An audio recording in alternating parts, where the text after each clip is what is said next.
Greetings to you all. My name is Russ Hatfield, and I am joined by my twin soul Kara, who is a higher dimensional member of Ashtar Command and an ambassador to Sirius. For our editorial this month, we take a look at the future and our ideas for how to keep the human race safe. We call it Coming Together for a Sustainable Future. We have already seen what can happen when you combine huge national disasters with dense urban housing. What will life be like in 50 years when the problems become far worse? We want to see happy endings out of this, and hopefully mankind's genius comes to the rescue. Now, here is our rescue plan. For a full transcript of this latest editorial, please go to our main homepage at hadesbasenews.com. We invite you to subscribe to be kept informed of future postings on our YouTube channel from the members of Ashtar Command. And now we present Coming Together for a Sustainable Future. A lot can happen in a decade, as we have seen over the last 10 years, so imagine how the human race is doing in 5 decades. Mankind's current consumer society puts pressure on both the people and the planet to maintain the status quo. Out of the infinite options of what the future holds in 2075, we'd like to think that science and AI would find that a coming together is needed. That is, people taking up less space, but doing so in a way that creates sustainable cities that rise up instead of out. Between fusion, hydrogen, solar, wind, and wave power, fossil fuels should be phased out by that point with only clean energy used going forward. We picture at that time that leaders of governments would eventually see the wisdom of self-contained, self-powered buildings that are cities within themselves. Temperature-controlled environments housing thousands in ways that would be less harmful to the planet. It was the causes for the environmental issues that supplied the answers on how to fix everything. For example, in the old days, 150,000 air conditioners running day and night in just one city alone were only making the problem worse. The planet responded with easily predictable results.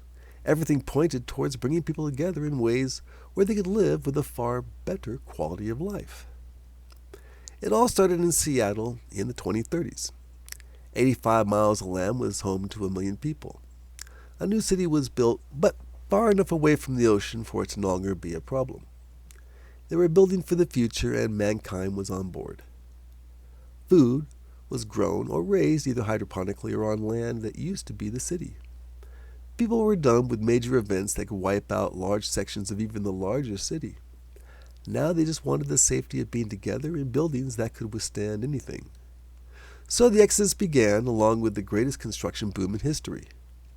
Man-hours were volunteered to make the dream come alive with the advanced robotics that made the construction of the buildings fast and efficient. Teams of engineers and architects came up with ingenious designs that were tested in scale replicas for the worst that nature could throw at them. Each building was aesthetically designed to be eye-pleasing and functional.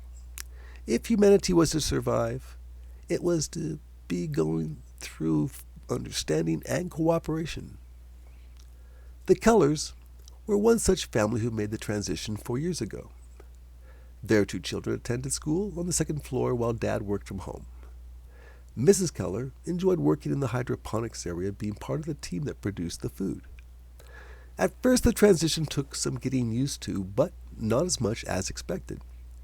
Anti-gravity having been perfected decades ago, any floor on their 75-story city was accessible as if it was on the ground floor.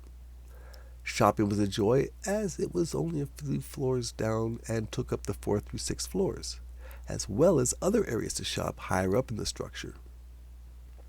Restaurants could also be found throughout the city and were often grouped together by the ethnicity of the menu. The Kellers' favorite places to eat were on the 36th floor that featured only sushi restaurants.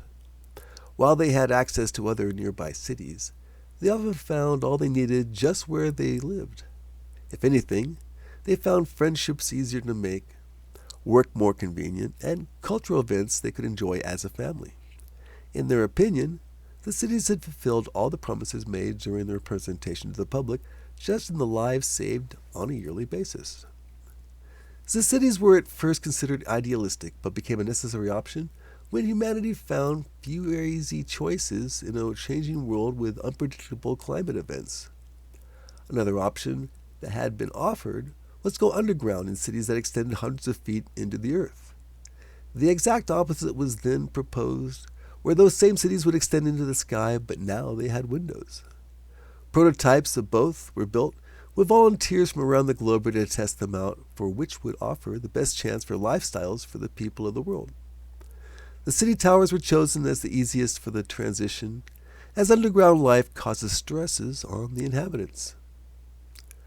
Rural life was still enjoyed by millions, but the bulk of humanity chose a more predictable life without the unknowns that could wipe out generations of hard work. The best part of the transition was that humans could take advantage of the new hologram technology that included holosuites, where the holograms had physical substance. They could also travel to different city towers and national parks or beaches and mountain areas for skiing. The Earth was being reborn, as were civilizations across the globe, into a new area of necessary cooperation and balance. In love, light, and wisdom as one, Russ and Kara.